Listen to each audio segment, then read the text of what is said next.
वालेकुम dear students. आज हमारा जो चैप्टर है वो है बायोडाइवर्सिटी। सेकंड चैप्टर हम अपना स्टार्ट करें। Biodiversity means the variety of organisms in particular area. Biodiversity जो कि है वो वैरायटी ऑफ स्पीशीज़ होती है जो एक पार्टिकुलर एरिया के अंदर होती है। ठीक है, बायोडाइवर्सिटी जो कि है जिसके अंदर डिफरेंट काइंड्स ऑफ ऑर्गेनिजम्स होते हैं और उनकी वेरिएशंस, उनकी डिफरेंट जो वैरायटीज़ हैं उनकी हर किस्म की अलग एक वैरायटी होती है। अपनी किस्म अपनी वैरायटी के साथ एक पर्टिकुलर एरिया में डिफरेंट सोसाइटी के अंदर एक ही अपना एरिया बनाएगा। ठीक है, एज एन एग्जांपल जैसे हमारी जो बायोडाइवर्सिटी है उसके अंदर प्लांट्स हैं, ह्यूमन बीइंग्स हैं, फंजाई, एल्गी, जितनी भी हैं ये सब चीज़ें एक पर्टिकुलर एरिया के अंदर डिफरेंट वैरायटी ऑफ स्पीशीज़ बनती हैं। ये बायोडाइवर्सिटी कहलाती है। हमारी जो अर्थ है उसके ऊपर तकरीबन 2 मिलियन काइंड्स ऑफ ऑर्गेनिजम्स जो कि हैं वो डिस्कवर्ड हुए हैं। बायोडाइवर्सिटी जो कि है वो एक जगह के फैक्टर जो उसके जो अवामिल होते हैं वो जो एक जगह के ऊपर डिपेंड्स होती हैं, जो उसकी अवामिल एक जगह को डिपेंड करते हैं, जैसे कि क्लाइमेट हो गया, उसका आबो हवा, उसकी एल्टीट्यूड हो गई, उसकी सॉइल टाइप हो गई, इन सब चीज़ों को बायोडाइवर्सिटी उन सब चीज़ों पर डिपेंड्स करती हैं। हमारे पास बायोडाइवर्सिटी की इंपॉर्टेंस क्या है? Biodiversity provides many essential services for humans and planets and the planet. Here are some key benefits of biodiversity. Ecosystem stability. Biodiversity helps to maintain the balance of ecosystems. It plays important role in biogeochemical cycles such as carbon cycle and nitrogen cycle. Biodiversity जो कि है एक इंसानों के लिए और plants को एक बहुत इम्पोर्टेंट सर्विसेज जो कि हैं वो प्रोवाइड करती है। ठीक है, जैसे कि इकोसिस्टम स्टेबिलिटी, जो हमारा इकोसिस्टम है, जो हमारा एनवायरनमेंट है उसका मेंटेन रखता है बायोडाइवर्सिटी के ज़रिए ही उसको मेंटेन रखा जाता है। बायोडाइवर्सिटी जो कि है वो एक बायोकेमिकल साइकिल के अंदर एक इम्पॉर्टेंट रोल प्ले करती है, जैसे कि कार्बन साइकिल हो गई, नाइट्रोजन साइकिल हो गई। एज एन एग्जांपल जो हमारे पास प्लांट्स हैं, प्लांट्स हमारे पास ऑक्सीजन बनाने के लिए एक सबसे इम्पोर्टेंट काम करते हैं। ठीक है, जैसे डे टाइम पे प्लांट्स कार्बन डाइऑक्साइड लेते हैं और ऑक्सीजन इनहेल करते हैं, तो जो ऑक्सीजन है वो कहाँ से प्रोड्यूस हो रही है? वो प्लांट से प्रोड्यूस हो रही है। इसलिए हमारे जो इन्वायरमेंट के अंदर ऑक्सीजन का लेवल है वो according to through the plants जो है वो मेंटेन रहता है।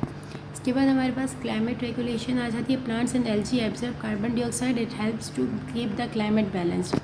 प्लांट्स और एल्गी जो है वही बात आ गई, जो क्लाइमेट हमारा जो आबो हवा है उसको रेगुलेट करने के लिए प्लांट्स और एल्गीज जो कि हैं वो कार्बन डाइऑक्साइड को एब्जॉर्ब करते हैं। देन नेचुरल रिसोर्सेज है हमारे पास। Biodiversity provides a vast area of resources from food and medicine to building materials and fuel. Biodiversity जो कि है वो बहुत ज़्यादा रिसोर्सेज प्रोवाइड करती है, खाने से लेके मेडिसिन से लेके यहाँ तक कि मटेरियल्स और फ्यूल्स जो जिनको हम बिल्डिंग्स वगैरह कहीं पे भी किसी चीज़ को भी बनाने के लिए यूज़ कर सकते हैं। ठीक है, मतलब नेचुरल रिसोर्सेज जो कुदरती वसाइल है हमारे पास वो सब भी आपको थ्रू दी बायोडाइवर्सिटी हमारे पास आते हैं। इसके बाद economic benefits. Biodiversity supports different industries including agriculture, tourism and pharmaceuticals. Biodiversity जो कि है वो डिफरेंट इंडस्ट्रीज़ हो गई, एग्रीकल्चर है, टूरिज्म है, फार्मास्यूटिकल्स हैं, जितनी भी चीज़ें सबको सपोर्ट करती है। इसके बाद हमारा सेकंड टॉपिक है classifications. Biologist have identified about 2 million kinds of organisms. One out of this 0.5 million are the kinds of plants and 1.5 million are the kinds of animals. It is only a small percentage of the total kinds which live on earth. सिर्फ और सिर्फ यहाँ पर ये बताया गया है कि हमारे पास जो क्लासिफिकेशन है जो अर्थ के ऊपर जो क्लासिफाइड हैं वो 2 मिलियन काइंड्स ऑफ ऑर्गेनिजम्स हैं, जिसमें से 0.5 मिलियन काइंड्स ऑफ प्लांट्स हैं और 1.5 मिलियन एनिमल्स हैं। क्लासिफिकेशन क्या होती है? क्लासिफिकेशन हमारे पास एक प्रोसेस है जिसके अंदर हम लोग ऑर्गेनिजम्स को ग्रुप्स, सब ग्रुप्स, उनकी सिमिलरिटीज़ और डिससिमिलरिटीज़ या उनके डिफरेंसेस जो हैं उसके अकॉर्डिंग हम उनको डिवाइड करते हैं। क्लासिफिकेशन के एम्स एंड प्रिंसिपल्स हमारे पास क्या हैं कि the main aims of classification are to determine similarities and differences among organisms so that they can be studied easily to find evolutionary relationships among organisms. Biodiversity में हमारे पास जो इसकी classifications थी जो ऑर्गेनिजम्स की हमारे पास आई थी उसमें और क्लासिफिकेशंस की प्रिंसिपल्स में हमारे पास था कि एम्स या फिर क्लासिफिकेशंस हमारे लिए क्यों इंपॉर्टेंट है। वो इसलिए इम्पॉर्टेंट है कि इससे इस क्लासिफिकेशंस के ज़रिए हमें किसी चीज़ की सिमिलरिटीज़ हो गई, उसकी डिससिमिलरिटीज़ हो गई, उसके बारे में पता चलता है और उसी के ज़रिए ही हम लोग इसको ईज़िली स्टडी कर सकते हैं। इसके अलावा हमारा इनका जो एवोल्यूशन है या फिर हमारे साथ जो इन्वायरमेंट है उनके रिलेशनशिप्स अमंग ऑर्गेनिजम्स उसके किस तरीके से हैं वो सब हम उससे अच्छा, क्लासिफिकेशन के बाद आता है टैक्सोनॉमिक रैंक्स। टैक्सोनॉमिक रैंक्स में क्या होता है कि that groups into which organisms are classified are known as taxonomic ranks. वो ग्रुप्स इसके अंदर ऑर्गेनिजम्स को हम लोग फर्दर क्लासिफाइड करते हैं वो टैक्सोनॉमिक रैंक्स कहलाता है। ठीक है, एक स्वीडिश बॉटनिस्ट था जिसका नाम था कार्ल लिनेनियस। उसने डिवाइस जो कि जिसने क्या किया, उसने एक लिनियन सिस्टम दिया जिसमें टैक्सोनॉमिक रैंक्स को 1735 में उसने एक सिस्टम दिया। ठीक है, इसके अंदर इसने टैक्सोनॉमिक रैंक्स को 7 स्टेजेस पर सजेस्ट किया, जैसे कि पहले किंगडम था, फिर फाइलम, फिर क्लास, ऑर्डर, फैमिली, जीनस और स्पीशीज़। ठीक है, और 1977 में the rank of domain was added to the system. 1977 में इसको जो है सिस्टम के अंडर ऐड किया गया। जैसे कि हमारे पास सबसे पहला आता है domain. The highest taxonomic rank is domain. All organisms are divided into 3 domains, आइकी, बैक्टीरिया एंड यूकेरिया। सबसे पहला हाईएस्ट जो टैक्सोनॉमिक रैंक है हमारे पास आता है वो डोमेन है। इसके अंदर हमारे पास ऑर्गेनिजम्स को 3 डोमेन्स के अंदर डिवाइड किया गया है। एक आइकी है, दूसरी बैक्टीरिया है, तीसरा यूकेरिया है। और फिर इसके बाद आता है किंगडम। किंगडम में डोमेन को जो है वो फर्दर डिवाइड किया जाता है किंगडम्स के अंदर। जैसे कि किंगडम्स में हमारे पास यूकैरियोटिक जितने भी हैं या यूकेरिया हैं उनको 4 किंगडम्स में डिवाइड किया जाता है। एनिमेलिया हो गया, प्लांटी हो गया, फंजाई हो गया, प्रोटिस्टा हो गया। देन इसके बाद हमारे पास आता है फाइलम। फाइलम में क्या होता है कि जो प्लांट्स हैं उनकी और फंजाई की डिवीजन्स हो जाती है। ठीक है, जितने भी किंगडम्स हैं किंगडम्स को सब डिवाइडेड किया जाता है उनके रिलेटेड फाइलम के अंदर। इसके बाद हमारे पास आता है क्लास। जितने क्लासेस को जो है वो फर्दर डिवाइड किया जाता है या फाइलम्स को जो है फाइलम्स या डिवीज़न जो है उसको फर्दर डिवाइड किया जाता है क्लासेस के अंदर। ठीक है, जो हमारे पास स्पीशीज़ या फिर जो ऑर्गेनिजम्स हैं उनको सबसे पहले डोमेन के अंदर डोमेन उनके जो डोमेन है, ठीक है, उसमें उसको हम वो करेंगे। फिर इसके बाद हम इसकी किंगडम बताएंगे। किंगडम के बाद हमें उसका फाइलम बताएंगे। उस फाइलम के बाद हम उसके क्लास सजेस्ट करेंगे। क्लास के बाद हम उसके जो रिलेटेड ऑर्डर है हम उसको उसका रिलेटेड ऑर्डर में डिवाइड करेंगे। फिर उसके बाद हर ऑर्डर को जो है वो ब्रेक डाउन किया जाता है उसके रिलेटेड फैमिलीज़ में। फैमिलीज़ के बाद उसका जीनस आता है, उस हर एक फैमिली को उसके रिलेटेड जीनस के अंदर डिवाइड किया जाता है। इसके बाद हम बात करते हैं स्पीशीज़ की। स्पीशीज़ क्या होती है कि ये एक लेवल लोएस्ट लेवल है क्लासिफिकेशन की। इसके अंदर जितने भी सिमिलर ऑर्गेनिजम्स हैं वो सब मिलकर एक ग्रुप बनाते हैं जो कि इंटरब्रीड होते हैं, जो अपना फर्टाइल जो कि प्रोड्यूस फर्टाइल जिनके अंदर रिप्रोडक्शन होती है और वो अपने ऑफ स्प्रिंग को प्रोड्यूस करते हैं। एज एन एग्जांपल यहाँ पर हमें जैसे क्लासिफिकेशंस दी गई हैं, ह्यूमन हो गया, पी हो गया, फ्रूट फ्लाई हो गया, इनकी क्लासिफिकेशंस दी गई हैं। जैसे इनका डोमेन क्या है, यूकेरिया है, मतलब ये सब यूकेरियोटिक्स एनिमल्स हैं। यूकेरियोटिक प्रोकैरियोटिक क्या होता है, यूकेरियोटिक वो एनिमल्स होते हैं या वो स्पीशीज़ हैं जिनके पास न्यूक्लियस होता है। प्रोकैरियोटिक वो होते हैं जिनके पास न्यूक्लियस नहीं होता। इसके बाद हमारे पास आता है हिस्ट्री ऑफ क्लासिफिकेशंस। क्लासिफिकेशन की हिस्ट्री क्या थी कि जितने भी साइंटिस्ट आए उन्होंने कितनी क्लासिफिकेशंस कितने किंगडम्स पहले क्लासिफाइड किए, फिर किस तरीके से उन्होंने किया। तो सबसे पहले हमारे पास जो कि है वो क्लासिफिकेशन की हिस्ट्री आती है। ग्रीक फिलोसोफर एरिस्टोटल जो था उसने 384 से 322 में सबसे पहले उसी ने ऑर्गेनिजम्स को क्लासिफाइड किया था 2 ग्रुप्स में, एक प्लांट्स था, दूसरा एनिमल्स था।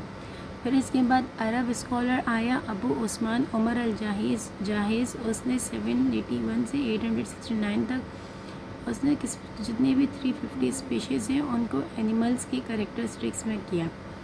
उसके बाद एंड्रिया केसलफीनिया आया, उसने प्लांट्स को जो कि है वो 15 ग्रुप्स के अंदर डिवाइड कर दिया जिनको जेनरा कहा गया। फिर इसके बाद टोर्नीफोर्ड आया, उसने इंट्रोड्यूस किया taxa of class and species को इंट्रोड्यूस करवाया। इसके बाद स्वीडिश बायोलॉजिस्ट कार्ल लिनेस आया जिसने टैक्सोनॉमिक हायरार्की ऑफ ऑर्गेनिजम्स बनाया। ठीक है, उसमें उसने 7 टैक्सोनॉमीज़ दी। पहला किंगडम बताया, फिर फाइलम बताया, उसके बाद क्लास, फिर ऑर्डर, फिर फैमिली, फिर जीनस और स्पीशीज़ बताया। जो हमारे पास सबसे पहले आती है 2 किंगडम क्लासिफिकेशन। फिर इसके बाद आती है 3 किंगडम क्लासिफिकेशन, फिर आती है 5 किंगडम। हम बात कर रहे थे क्लासिफिकेशंस की। क्लासिफिकेशंस में हमारे पास सबसे पहले आता है 2 kingdom classification system. 2 kingdom classification system में क्या था कि इसमें it was the earliest classification system in which all organisms were classified into 2 kingdoms, that is Plantae and Animalia. The organisms that can prepare their own food autotrophs were classified in the kingdom Plantae. On the other hand, the organisms that cannot make their own food heterotrophs were classified in kingdom Animalia. According to this system, prokaryotes, bacteria, archaea and fungi were members of kingdom Plantae. इसके अंदर क्या था कि इसके अंदर सिर्फ 2 kingdom classification बनाई गई थी। एक किंगडम एनिमिलिया की थी, दूसरी किंगडम प्लांटी की थी। किंगडम प्लांटी में क्या था कि किंगडम प्लांटी में वो ऑर्गेनिजम्स जो अपना खाना खुद ही बनाते हैं वो हेटरोट्रॉप्स कहलाते हैं, वो किंगडम प्लांटी के अंदर चले गए थे। वो ऑर्गेनिजम्स जो अपना खाना खुद नहीं बनाते वो उनको हेटरोट्रॉप्स जिनको कहते हैं वो किंगडम एनिमिलिया में थे। ठीक है। अच्छा, बैक्टीरिया, प्रोकैरियोट्स मतलब बैक्टीरिया हो गया, आर्की हो गया, फंजाई हो गया, ये सब किंगडम प्लांटी में थे।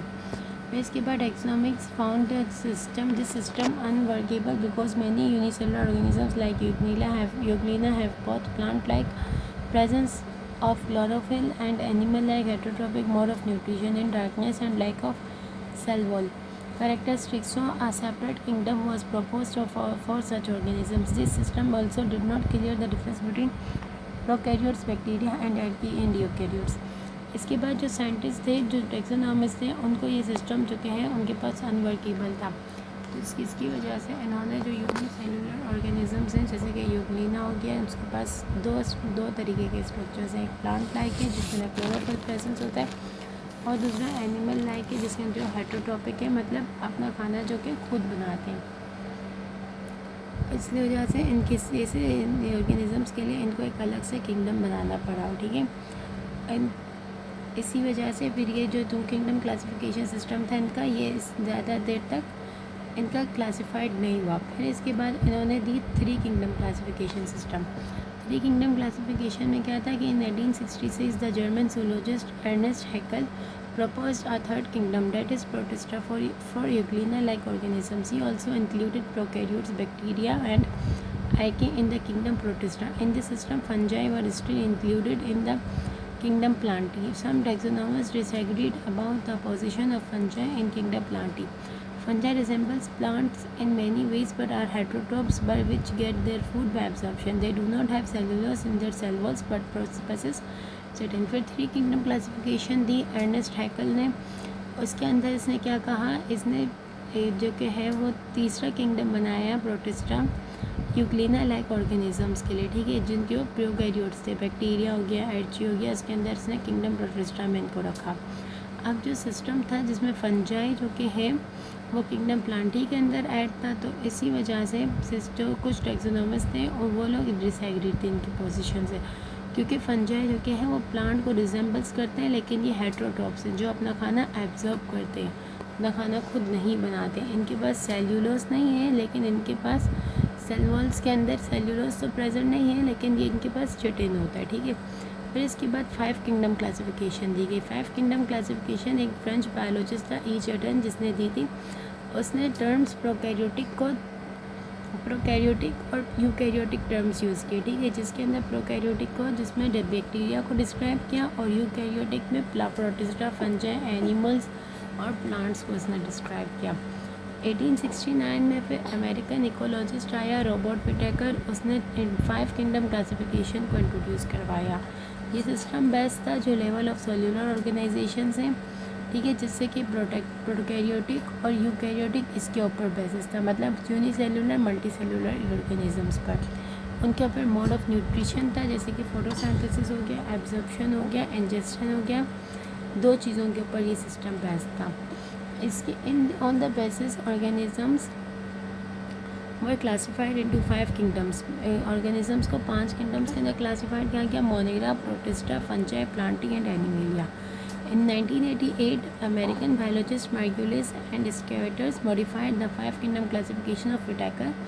They considered genetics along with cellular organization and mode of nutrition in classification. फिर इसके बाद अमेरिकन बायोलॉजिस्ट था मर्क्यूलियस और स्केवेटस था, उसने 5 किंगडम क्लासिफिकेशन जो बुडाकर ने दी थी उसको फर्दर क्लासिफाइड किया। सो फर्दर क्लासिफाइड उन्होंने कैसे किया, उसके जो जेनेटिक्स थे, सेलुलर ऑर्गेनाइजेशन और उनके जो मोड ऑफ न्यूट्रिशन था उसके ऊपर।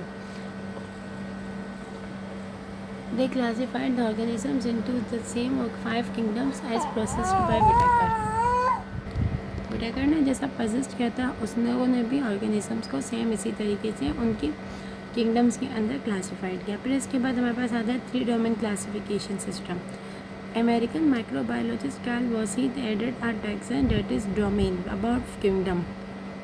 He classified organisms into 3 domains, that is archaea, bacteria, eukarya. It was actually a division of prokaryotes in 2 domains, that is archaea and bacteria, while all eukaryotics were placed in a single domain, that is eukarya. This classification is based on the differences between archaea and bacteria. इसमें एक बार 3 domain classification दी गई थी, ठीक है। इसके अंदर एक कैर्ल वॉसी था, उसने एक टैक्सोन को ऐड किया था जो कि डोमेन कहलाता है किंगडम से पहले, ठीक है। उसने ऑर्गेनिजम्स को 3 डोमेन्स के अंदर क्लासिफाइड किया था, जैसे आर्चिया हो गया, बैक्टीरिया हो गया, यूकेरिया हो गया। जितने भी प्रोकैरियोटिक्स थे उनको 2 डोमेन्स के अंदर इसका डिवीजन डिवाइड किया गया था, एक आर्चिया और बैक्टीरिया में, और जितने भी यूकेरियोट्स थे इन सबको एक ही सिंगल डोमेन में डिवाइड किया गया था जो कि था यूकेरिया। देन इसके बाद हमारे पास आता है डोमेन्स ऑफ लिविंग ऑर्गेनिजम्स। इसमें डोमेन आर्की के बारे में बात हुई थी। सबसे पहला, these are the most primitive organisms on earth, they are prokaryotes but their cell wall does not contain peptidoglycan but is made of various polypeptides and proteins. Their RNA ribosomal RNA resembles more to eukaryotes than to bacteria. Their cell membrane contains unique lipids which enable them to live in extreme environments, that is hot springs, salt lakes and acidic और alkaline waters. इसके बाद उन्होंने क्या किया, domain of archaea में दिया। Domain of archaea में क्या था, ये मोस्ट प्रीमेटिव ऑर्गेनिजम्स थे अर्थ पर, ये प्रोकैरियोट्स थे, लेकिन इनका जो सेल वॉल था उसके अंदर जो कि है पेप्टाइडोग्लाइकेन नहीं था, लेकिन इसके जो सेल वॉल था वो पॉलीपेप्टाइड्स और प्रोटीन से बना हुआ था। इनका जो राइबोसोमल RNA था वो रिजेंबल था यूकैरियोट्स से। यूकैरियोट्स जो कि बैक्टीरिया है, ठीक है, बैक्टीरिया के यूकैरियोट्स तो जो होते हैं ना बैक्टीरिया में, उनसे। और जो सेल मेम्ब्रेन था उसके अंदर यूनिक लिपिड्स थे, ठीक है, जो इनेबल करते थे उनको एक्सट्रीम इन्वायरमेंट्स में रहने के लिए, जैसे कि हॉट स्प्रिंग्स हो गया, सॉल्ट लेक से, एसिडिक या अल्कलाइन सॉल्ट वाटर से इधर। However they also exist in more common environments like soil और ओशंस। ये जैसे कि है ये मोस्ट कॉमन इन्वायरमेंट्स में भी एग्जिस्ट करते थे, जैसे सॉइल हो गया, ओशंस हो गया इधर।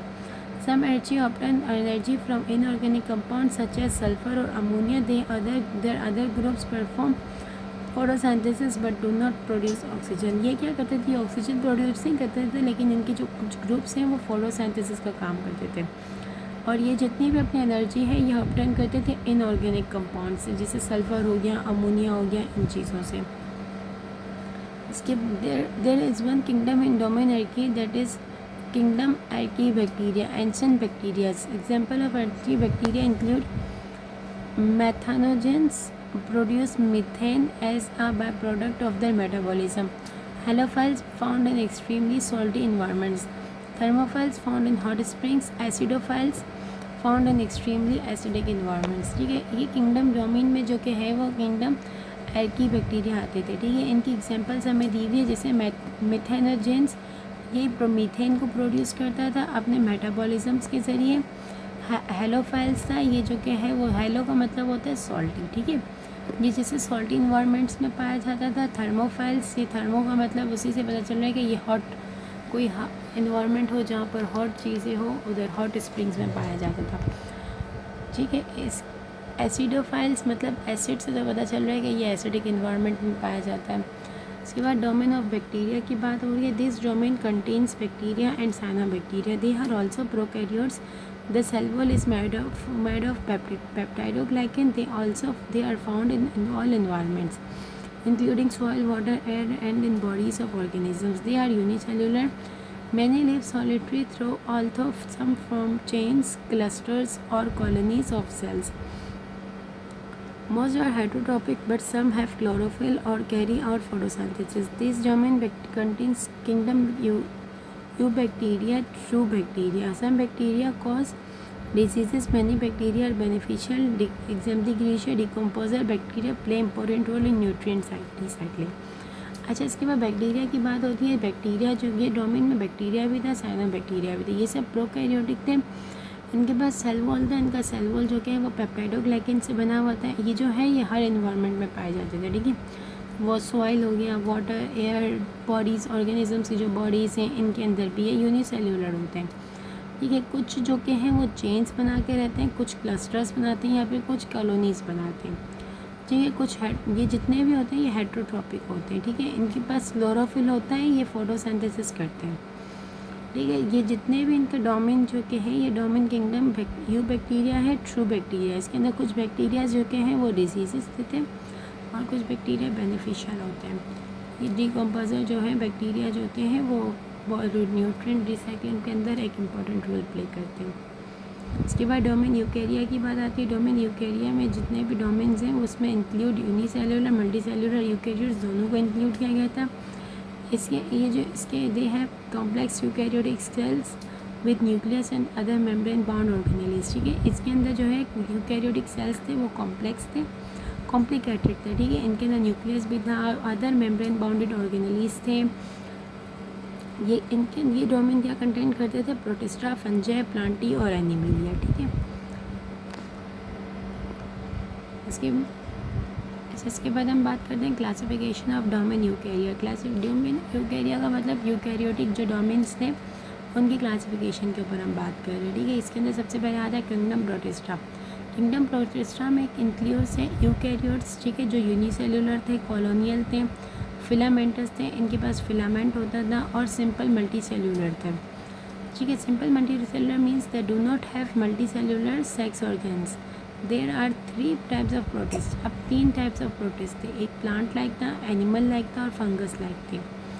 प्लांट लाइक को एल्जी कहते हैं. ठीक है, जो एनिमल लाइक थे वो प्रोटोजोन्स थे और जो फंगस लाइक थे वो observe nutrients from decaying organic matters. ठीक है, अब जो प्लांट लाइक थे उनका सेल वॉल मेड ऑफ सेल्यूलस था और जो एनिमल्स लाइक थे वो हेटरोट्रॉप्स थे. इनके पास सेल वॉल नहीं था और इंजस्ट फूड करते थे. ठीक है, और जो फंगस लाइक थे इनका सेल वॉल जो कि है made of cellulose instead of chitin था. और जो कि है वो animal like, plant like chloroplast इनके पास था. ठीक है, क्लोरोफिल था इनके क्लोरोप्लास्ट में, हेटरोट्रॉप्स थे. एनिमल लाइक्स हेटरोट्रॉप्स थे. और जो फंगस थे वो क्या था? स्लाइम मोल्ड्स, वाटर मोल्ड्स, ये इसकी एग्जांपल्स थी.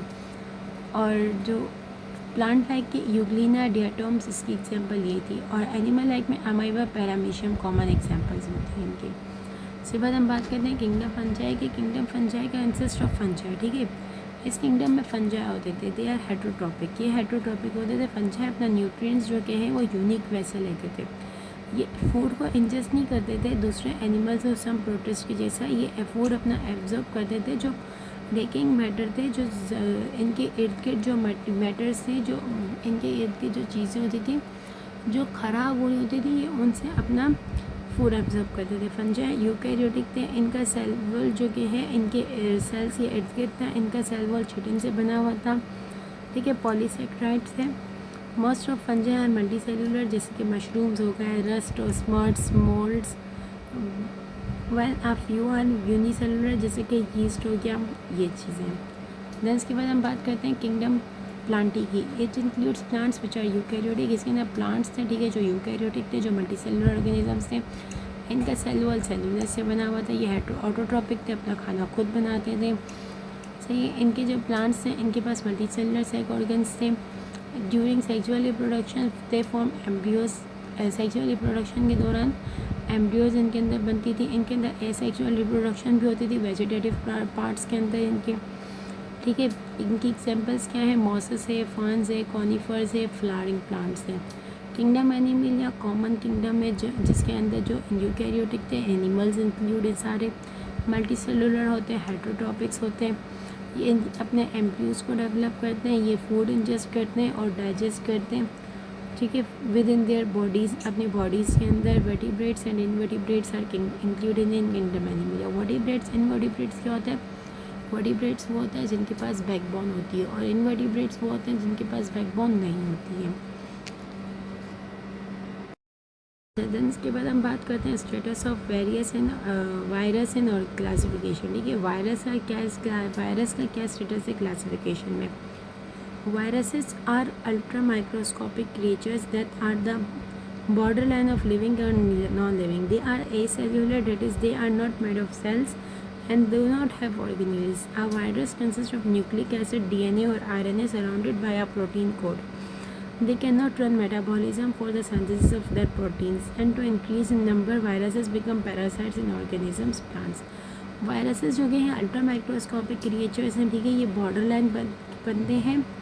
ये बॉर्डर लाइन होते हैं लिविंग और नॉन लिविंग्स के लिए, ठीक है। ये ए सेल्यूलर होते हैं, इनके पास सेल्स नहीं होते और ना ही इनके पास ऑर्गेनेलीज होती हैं, ठीक है। ये वायरस जो कि है न्यूक्लिक एसिड को कंसिस्ट करते हैं, जो कि डीएनए और आरएनए से सराउंडेड होता है, इनके पास प्रोटीन कोड के साथ, ठीक है।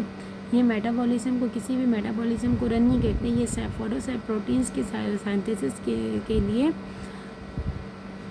ये प्रोटीन्स के साइंथेसिस के लिए यूज़ होते हैं, और इनका जो नंबर है वो इंक्रीज आउट होता है। वायरसेस जो कि हैं वो पैरासाइट्स होते हैं और ऑर्गेनिजम्स के अंदर, प्लांट्स के अंदर और एनिमल्स और बैक्टीरिया के अंदर, ठीक है। Viruses are not included in this classification system because they lack any of the characteristics of 3 domains of life.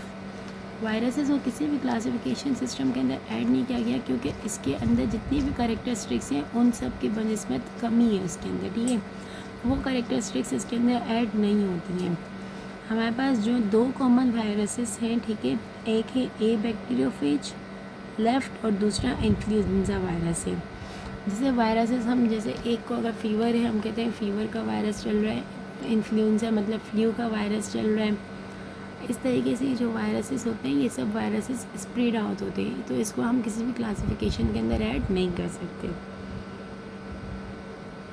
Then हम इसके बाद बात करते हैं बाइनोमियल नोमेनक्लेचर। अब ये बाइनोमियल नोमेनक्लेचर क्या होती है? The great Swedish biologist Karl Linnaeus was the founder of the system of giving scientific names to organisms. Binomial nomenclature क्या होती है? इसके अंदर एक बायोलॉजिस्ट था, कार्ल लिनियस था, ठीक है। इसने जो कि है ये सिस्टम ऑफ जो ऑर्गेनिजम्स थे उनको साइंटिफिक नेम दिया था, ठीक है। साइंटिफिक नेम जितने भी थे ऑर्गेनिजम्स के 2 पार्ट्स के ऊपर कंसिस्ट करते थे। पहला पार्ट जो कि था इनका जीनस था, ठीक है, जो ऑर्गेनिजम्स के जिस जीनस से बिलोंग करता था वो था। दूसरा पार्ट जो कि था वो इसका स्पीशीज़ का था, ठीक है। इनको जो साइंटिफिक, इसने इस सिस्टम को, जिसको मतलब साइंटिफिक नेमिंग ऑफ ऑर्गेनिजम्स का जो सिस्टम है उसको टर्म दे दिया बाइनोमियल नोमेनक्लेचर के ऊपर। जैसे कि ऑनियन की बात करते हैं तो एलियम कीपर, पोटैटो की बात करते हैं सोलेनम ट्यूबेरोसम, टोमेटो की बात करते हैं सोलेनम एस्कुलेंटम, हनी बी की बात करते हैं एपिस किराना, टाइगर की बात करते हैं पैंथेरा टिग्रिस, ह्यूमन बीइंग की बात करते हैं होमो सैपियंस, ठीक है। होमो क्या है? होमो जैसे कि हम बात बोलेंगे होमोजीनियस है, सैपियंस क्या स्पीशीज़ है। जीनियस और स्पीशीज़ को मिलाकर एक नाम बनाया गया जिसको हम साइंटिफिक नेमिंग कहते हैं, जिसको हम बाइनोमियल नोमेनक्लेचर कहते हैं। बाइनोमियल नोमेनक्लेचर के सिग्निफिकेंस क्या थे? In binomial nomenclature 2 organisms can not have the same name. Binomial nomenclature के अंदर 2 ऑर्गेनिजम्स के पास सेम नेम नहीं हो सकते, ठीक है। अब the word of scientific name are taken from Latin language spoken by no country, ठीक है। ये जो वर्ड ऑफ साइंटिफिक नेम्स हैं ये लैटिन लैंग्वेज से ली गई है जो किसी भी कंट्री में नहीं बोली जाती। So that no country is favoured, इसके अंदर किसी भी कंट्री का कोई फेवर नहीं है। The scientific name of an organism is same where anywhere in the world. Scientific name of जितने भी ऑर्गेनिजम्स के हैं साइंटिफिक नेम वो हर दुनिया में सेम ही है। This system provides a standard way of communication. ये सिस्टम एक प्रोवाइड करता है स्टैंडर्ड वे, स्टैंडर्ड कम्युनिकेशन का एक स्टैंडर्ड वे प्रोवाइड करता है। whether the language of a particular biologist is Chinese, Arabic, Spanish or English। जो पार्टिकुलर बायोलॉजिस्ट जितने भी थे उनकी जो लैंग्वेज थी वो क्या थी? चाइनीज़ थी, अरबिक थी, स्पेनिश थी और इंग्लिश थी। Various regions have different names for the same organism. Exemplification: the common name of onion in Urdu is pyaz, but in different regions of Pakistan it also known as ganda or basal or wasal. And other countries it has other sets of names. मतलब यहाँ पर जैसे as an example हमने onion की example उन्होंने दी हुई है। जैसे ऑनियन को पाकिस्तान के में उर्दू में मतलब ऑनियन को जैसे उर्दू में प्याज बोला जाता है, लेकिन पाकिस्तान की दूसरे रीजन्स में ऑनियन को अलग अलग नामों से बुलाया जाता है, जैसे गेंदा हो गया, बसल हो गया, वसल हो गया, इस तरीके नाम से। ठीक है, तो इसी वजह से बायनोमियल नोमेनक्लेचर में साइंटिफिक नेमिंग का सिस्टम इन्होंने किया कि हर जगह पर एक ही नाम चलेगा। ठीक है, मतलब अगर हम किसी कंट्री में गए वहाँ पर हम उनको ऑनियन नहीं बोल रहे, उनको समझ नहीं आ रहा, हम उसका साइंटिफिक नेम लेंगे, उससे उनको वो बोलेंगे, समझ आएगा। तो इसी वजह से उन्होंने साइंटिफिक नेमिंग का किया, बायनोमियल नोमेनक्लेचर का काम किया। ठीक है, in some cases several different organisms are called by the same common name. Exemplification, bluebell is used for dozens of plants with bell-shaped flowers. Similarly, blackbird is used for crow as well as for raven. मतलब जो कुछ cases में ऐसे होते हैं कि जो different organisms हैं उनके जो नेम होते हैं वो कॉमन होते हैं, जैसे ब्लूबेल हो गया, ब्लैक बर्ड हो गया, इसी तरीके से। ठीक है, common name have no scientific basis. For example, a fish is a vertebrate animal with a backbone, fins and gills, but several common names of silverfish, crayfish, jellyfish and starfish do not fit to the true definition of fish. जैसे कि common names जो है उनका कोई scientific basis नहीं है। जैसे कि फ़िश की एग्जांपल दी हुई है, फ़िश के पास फिश वर्टिब्रेट है, इसके पास बैकबोन होती है, इसके पास फिन्स भी हैं, गिल्स भी हैं, लेकिन कुछ कॉमन नेम्स जो हैं फिशेस के, जैसे सिल्वर फिश हो गई, स्ट्रे फिश हो गई, जेली फिश हो गई, स्टार फिश हो गई, ये जो क्या है वो फ़िश की ट्रू डेफिनेशन के अंदर फिट नहीं होती। क्यों? क्योंकि इनके पास ये इनवर्टिब्रेट्स हैं, इनके पास बैकबोन नहीं होती है। बायनोमियल नोमेनक्लेचर के अब कुछ रूल्स आते हैं। The scientific naming of an organism is done in accordance with some international rules. Some important rules of binomial nomenclature are. ठीक है, कुछ बायनोमियल नोमेनक्लेचर के रूल्स हैं। पहला, for scientific naming words are taken from Latin language. साइंटिफिक नेमिंग के लिए हमने जैसे पहले बोला था, जो वो लैंग्वेज यूज़ की गई है वो लैटिन लैंग्वेज यूज़ की गई है। एवरी साइंटिफिक नेम, हर साइंटिफिक नेम के दो पार्ट्स हैं, पहला जीनियस नेम है, दूसरा स्पीशीज़ नेम है। ठीक है, जीनस नेम जो क्या है वो हमेशा पहले आता है, फिर इसके बाद स्पीशीज़ नेम आता है। Every scientific name should have to be unique because the same name can not be use for naming two different organisms. Scientific name हमें जो भी होगा वो यूनिक होगा, क्योंकि सेम नेम इसके अंदर यूज़ नहीं हो सकता दो डिफरेंट ऑर्गेनिजम्स के। The first part of the name that is genus name should begin with a capital letter. The second part of the name that is species name should begin with small letter. पहला नाम जो होता है वो genus के होता है। ठीक है, तो जीनस का जो नाम होता है पहला वो कैपिटल लेटर से शुरू होगा, दूसरा नाम स्पीशीज़ होता है वो स्मॉल लेटर से शुरू होगा।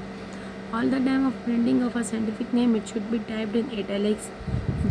हर वक्त जब भी प्रिंटिंग होगी साइंटिफिक नेमिंग की, इसको हम टाइप करते हैं इटैलिक्स में। When a specific name would be hand writing, two parts of it should B separately underlined.